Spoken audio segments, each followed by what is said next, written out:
Je voulais vous donner des nouvelles de Louis de Funès. Mais il est... Mais... Ah ben non, pas. Il va pas bien, non?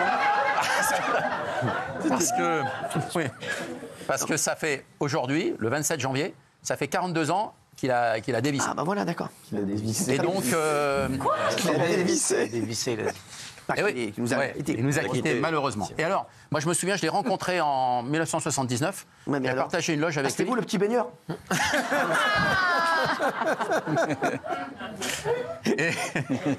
Et alors, on avait parlé, parce qu'il y avait eu du temps, c'est toujours très long et tout ça, des émissions. Il m'avait raconté qu'il avait été comptable dans sa vie, fourreur, il avait été éclairagiste, décorateur, mais surtout, le métier...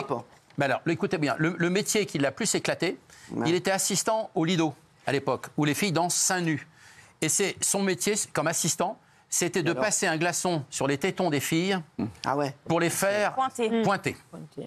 Et alors, il y avait quand même 48 filles. C'est la même chose, moi. Ah bon? Avec vous, avant de vous rentier sur scène. Ah bon? Je passe le glaçon. Ah non, non. C'est vrai. Donc c'est une technique qu'il utilisait, ça lui plaisait beaucoup, c'était bien payé, il y avait 48 filles, il passait des bonnes soirées. Et voilà, c'est un métier. Mais on a oublié cette fonction, qui est une vraie fonction en coulisses dans les spectacles. Et son musée est à Saint-Raphaël. Et son musée est à Saint-Raphaël, rajoute Kelly, elle a bien raison. Devant la gare. Bravo, Kelly. Elle est bien meilleure quand elle a fait pipi. Vous voulez des nouvelles? Ah non. D'autres choses. Oui, allez, des nouvelles de Patrick Bruel. Parce que vous savez que samedi soir, il a rejoint Sylvie Vartan sur scène pour ses adieux. Et il a chanté en duo avec elle sur scène. Elle était très émue, mais lui, je pense, était beaucoup plus ému qu'elle. Je vais vous dire pourquoi. Parce qu'il l'avait rencontré 60 ans plus tôt, Cyril. Ce qu'on ne raconte pas. Ouais, c'est rien. Ouais. Parce qu'en fait, Patrick Bruel, quand il avait 6 ans, on est durant l'été 1965, il est à Pietro Rosso, en Corse. Et sa maman, Augusta, la maman de Patrick, emmène le petit Patrick voir Johnny Hallyday en concert qui se produit à ce moment-là en Corse. Fort. Et dans la salle, il y a Sylvie Vartan qui est dans la salle. Elle vient de se marier, ça fait 3 mois qu'elle est mariée avec Johnny Hallyday. Elle est dans la salle, elle assiste au concert. Et elle voit ce petit gamin de 6 ans qui ne voit pas, qui n'arrive pas à voir avec les spectateurs. Bien sûr. Donc Sylvie accepte de... Elle demande à Augusta, vous pouvez mettre mon petit garçon sur les genoux, il sera mieux placé, il va voir. Donc Patrick Bruel, il a passé tout un concert de Johnny sur les genoux de Sylvie Vartan pour voir le concert. Et imaginez-vous que donc de 65 à 2025, 60 ans plus tard, il vient lui rendre un hommage sur scène merveilleux. Elle était très émue aussi, bien sûr, Sylvie, pour cette dernière. Et la salle, ça a été une stand innovation quand Patrick a franchi le seuil. Merci. Et c'est une belle histoire pour moi. Ça s'appelle une synchronicité. Merci, ouais, très bien. Estelle Lefébure, qu'est-ce qu'elle a? Estelle Lefébure, elle vient de sortir un nouveau livre. Des photos, là, quand on parle des gens. Hein. Ouais, Estelle Lefébure a sorti un nouveau livre, là, cette semaine, chez Flammarion, qui s'appelle « Accueillir le temps qui passe ». En fait, elle fait un procès et elle dénonce surtout le Botox. Ah ouais? Eh oui, tous ceux qui... Vous en avez fait, vous, du Botox? Jamais. Moi, j'ai fait une liposuction uniquement. Ah ouais? Et là, au niveau du visage? D'où? Non, jamais. Le visage, vous n'avez rien fait? Ah non, jamais rien. Non, je prends du collagène marin tous les matins. Collagène marin, c'est-à-dire? C'est excellent pour la peau, pour... voilà. Et tu fais, c'est comment, ça? C'est comment? Tu prends comme ça aux gélules? Non, c'est une poudre, c'est une boîte qu'on achète. Alors, je ne vais pas donner des marques, c'est une boîte qu'on achète, on met ça dans l'eau le matin et vous prenez ça et vous êtes en pleine forme. Ah ouais? Les muscles, les cartilages. Ah mais vous, ils sont petits, donc ça va plus vite. Non, mais j'ai jamais fait de... La seule chirurgie esthétique que j'ai fait, c'est la liposuction. Ouais, très bien. On y passe tous à 40, 50 ans, à peu près. Et Michel l'a jamais faite. Hein. Non. Regardez, il est magnifique. Oui, cela dit. Il y a le sport ou la liposuction, c'est l'un ou l'autre. Vous faites aucun des deux? Si, je fais du sport. Ah d'accord.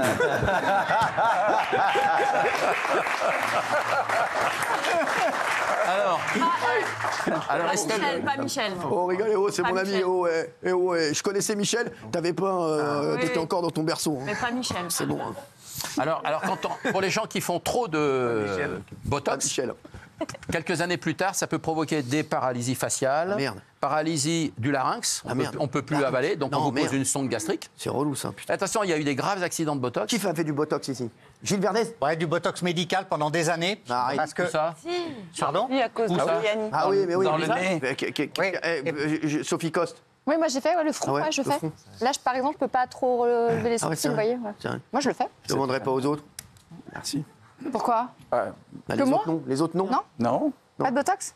Bah, j'ai tout Jamais. fait sauf du Botox.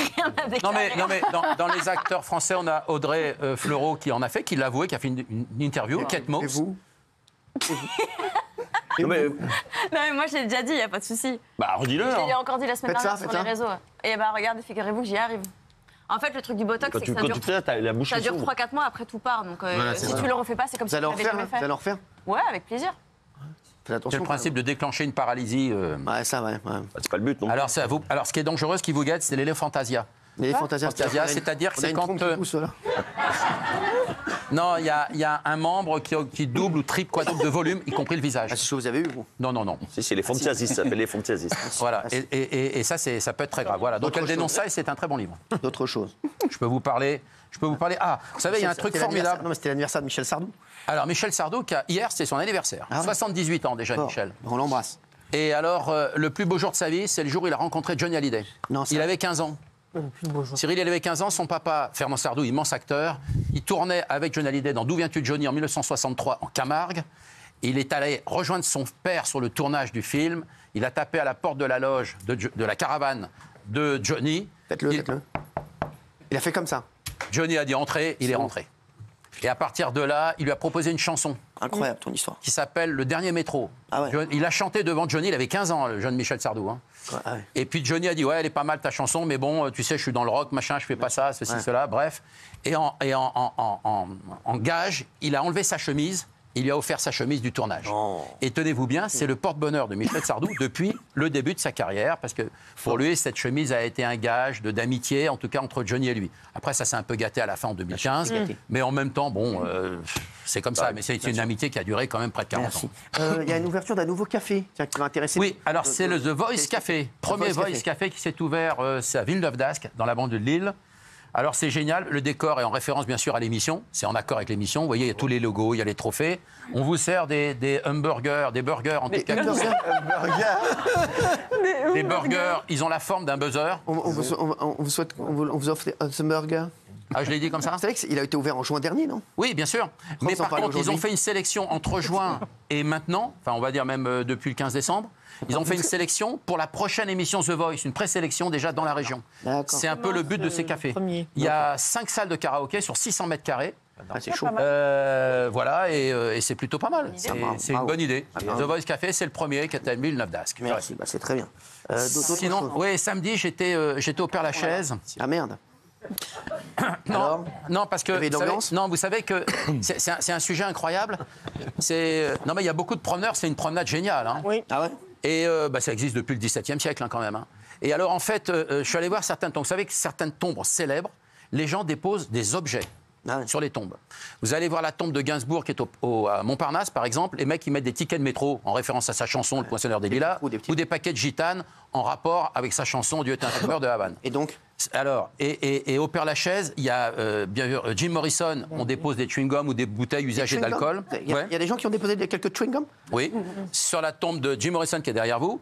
On a la tombe, par exemple, aussi de Marcel Proust. Ah ouais. Non, Alain Proust. On met des...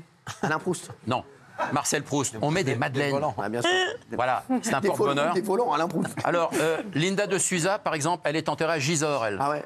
Alors, les femmes de ménage, vous savez que c'est une idole pour toutes les femmes de ménage françaises. Ils Ils mettent des déposent des aspirateurs usagés, Ah ouais. des chiffons à poussière, etc. Non, non, mais vraiment. Donc, foutent Ils un en bordel. retirent. Non, non, ils en retirent toutes les semaines, Ah ouais. effectivement. C'est comme un symbole, comme ça. Et le mieux, si vous allez au Père-Lachaise, allez voir Cyril. Non, c'est plutôt Non, pour pas moi, Gilles. je ne suis pas encore. Moi. Non, non. Non, parce qu'aller voir Cyril, les mecs vont y aller. Ils vont dire, j'y suis Non, pas non. encore, donc c'est pas la peine Non, d'y non. aller. Hein.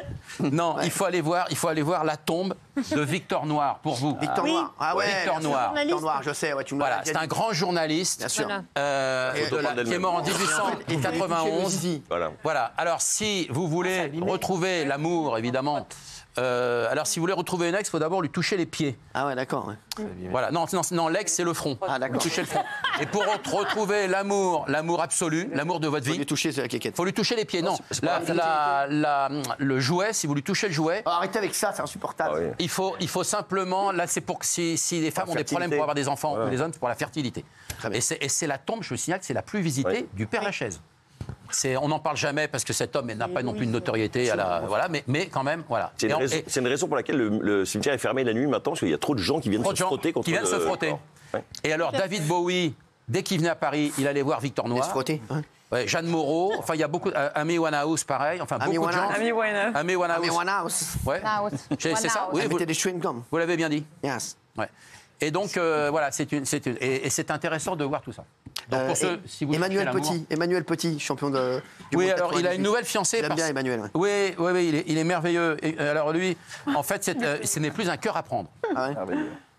C'est plus un cœur à prendre, Ah oui. parce qu'on l'a vu justement, vous savez, bon, on l'a bien connu avec Agathe de la Fontaine, oui, c'est ça. Oui. Maria Cervello aussi, on l'a vu, ses ex. Et là, hier, il était au Prix d'Amérique. Ah oui. Et avec une blonde, alors on ne connaît pas son nom. J'espère que, lui, j'imagine qu'il la connaît, il connaît le nom. Bah oui. Et qu'il est con. Non mais, J'imagine qu'il la connaît. mais donc, oui, non mais, Ah, franchement. mais on ne connaît, enfin, on connaît pas son nom Il encore est de sympa, cette lui, nouvelle j'aime bien. Très sympa. Et dans les prochains jours, je vous donnerai peut-être son nom. Ouais. Si on la recroise au Prix d'Amérique. Bah, très bien. Merci. En fait, vous n'avez aucune info, mais vous l'avez donné quand même. C'est-à-dire, Bah, sur ça, vous n'avez aucune info. Arrête. Sur cette Il y affaire. avait une photo, quoi. en tout cas, on sait qu'il n'est plus un cœur à prendre. D'accord. C'est déjà beaucoup. Ah oui, vous avez raison. C'est déjà pas Surtout mal. aujourd'hui, vous savez, le marché est quand même serré. Hein. Le marché est serré en ce moment. Hein, c'est vrai. C'est vrai. Vous êtes un cœur à prendre, vous Oui. Non, mais quel mytho, t'as une meuf, tu m'as dit. Deux, même. Ben, ça dépend des jours, des semaines. Qu'est-ce qu'il raconte? Mais non, vous n'êtes pas avec votre fiancé? Ben, ça dépend, on fait des breaks. Faites des breaks. Ah oui, ça arrive. Hein. Mais là, vous êtes célibataire, donc là, aujourd'hui. Là, oui, depuis une semaine. Là. Vous vous êtes dit que c'était fini? Non, mais il y a une forme d'éloignement après. Bon, voilà. C'est que ça vous est jamais arrivé? Ça va, ça vient. Ça arrive? Ça t'est arrivé souvent, ça? Non, non. Non, ah bon. Bon, bah, alors, Je sais pas de quoi vous parlez. Hein? mais bon, peut-être ça va repartir, je sais pas, enfin, on va voir. En tout cas, Tu peux lui faire une déclaration Ah, maintenant. mais des fois, on n'arrive pas à se parler. Compliqué. Faites-lui une déclaration, là, voilà. T'es filmé là. Elle vous regarde. Je sais pas si elle regarde, non. Mais, ne vous inquiétez pas, elle sera au courant. Ça va lui faire plaisir. Voilà, ouais, elle sera au courant ensemble. Allez-y, bah, dites-lui. Allez. Voilà. Voilà.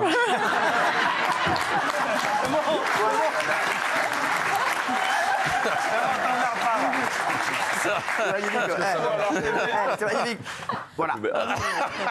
Il faut, alors. Ah, vous êtes amoureux? Oui, un peu. Oh là là. Ça donne pas envie. Ça donne Un même. peu.